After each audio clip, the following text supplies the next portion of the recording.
Welcome to Conversations Live. For more than a decade, we've brought you the best in books, entertainment, celebrity interviews, and current events. When the movers and shakers of the world have something to say to you, they say it to us first. Here's your host, Cyrus Webb.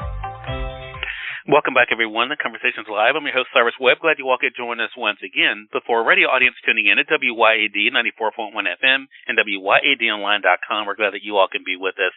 Also, tuning in through our friends at iHeartRadio and Amazon Music Podcasts. We're glad you all could join us as well. This is going to fall in our News You Can Use segment here at WYAD. And, of course, a lot of us are gearing up for summer travel. For families out there, you may be looking for a new vehicle. That's why we're excited to welcome back to our broadcast today Brian Moody. Brian is the executive editor for Kelley Blue Book. He's going to reveal for you guys the vehicles that made the cut for Kelley Blue Book's 2023 Best Family Cars list. He's also going to give you guys some great tips and advice when it comes to looking for a family car this year. Brian, glad to have you back on the broadcast. Thanks for the time. Yeah, thanks for having me. Well, it's an important topic. I know a lot of our listening audience here, Brian, of course, is gearing up for summer travel. So let's talk about kind of how the list came about. What are some of the most important factors to consider when choosing a new family car this year? Well, the first thing you want to consider is how big of a car do you need. If you have a large family, then you might likely need a very large car or a very large van. If not, then maybe you can get by with something, a little bit smaller. We actually broke our list up into two different categories this time, 2-row vehicles and 3-row vehicles. So not everyone needs a 3-row SUV or minivan. And we have some smaller cars on the list that would be good for new families or families with only one or two kids. And the other thing to consider is the price and the fuel economy and also the financing. The bigger the car, usually the more expensive, so that's something to keep in mind when you pick a car for your family. Great tip there. Brian, I know in the past you've talked a lot about electric vehicles. I know they're the talk of the town for a lot of areas, and, of course, also hybrid. How have the electric and hybrid vehicles, Brian, how have they improved, and are they normally looked at as good choices when it comes to family vehicles? Electric cars and hybrids can be good choices, and one of the ways they've improved is with more range. So a hybrid that gets great fuel economy would have a very long driving range, 400 miles or more. That's definitely an improvement. Electric cars can work well for families if you have a place to charge them up at home.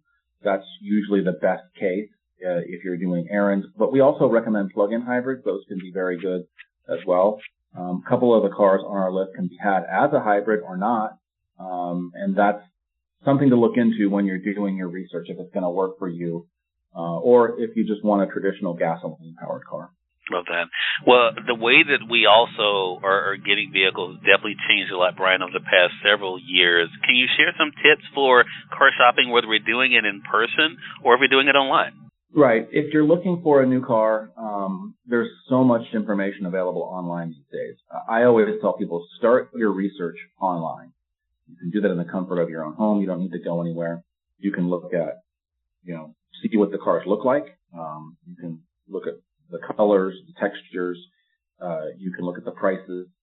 You can look at how many are available. You can find all this information out online. You can also look up your credit score and see what interest rate you might likely be getting if you're going to borrow money.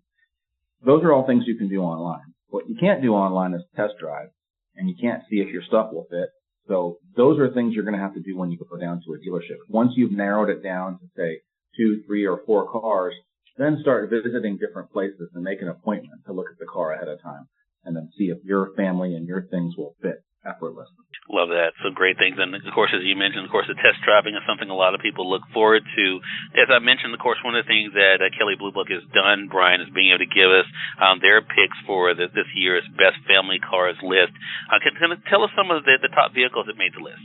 Yeah, so we have, like I said, a list of, they're mostly SUVs and minivans because it's family cars, but we broke it up into two different categories, 2-row and 3-row.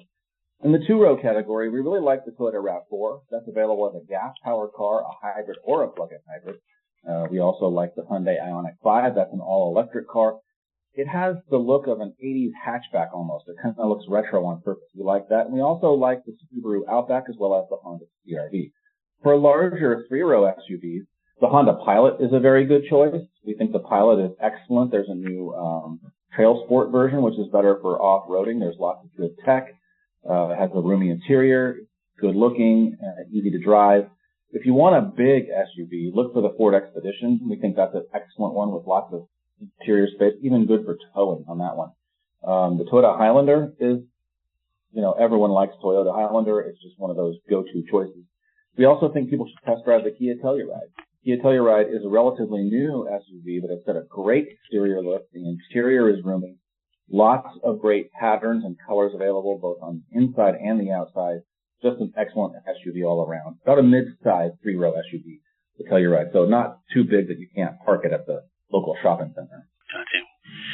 Well, it's some great information for our audience, Brian, whether they're in the market, of course, for a new family vehicle or, of course, looking at what their options may be. At least they have some information to go to. Again, everyone, Brian Moody has been our guest, executive editor for Kelley Blue Book. Brian, let our audience know, where can they go for more information? Yeah, for more information on this list that we shared, there are more cars than the ones we talked about, or just buying and selling information in general, you can go to Kelley Blue Book's website, and that is kbb.com. All right, Brian, thanks again for the information. Always appreciate it. Looking forward to speaking with you again. Yes, thank you. And we thank your audience for tuning in to another great segment of Conversations Live, again, part of our News You Can Use segment here at WYAD. Until next time, I'm your host, Cyrus Webb, saying as always, enjoy your day, enjoy your life, enjoy your world. Thank you all for choosing Conversations Live, and let's go make today amazing. Take care.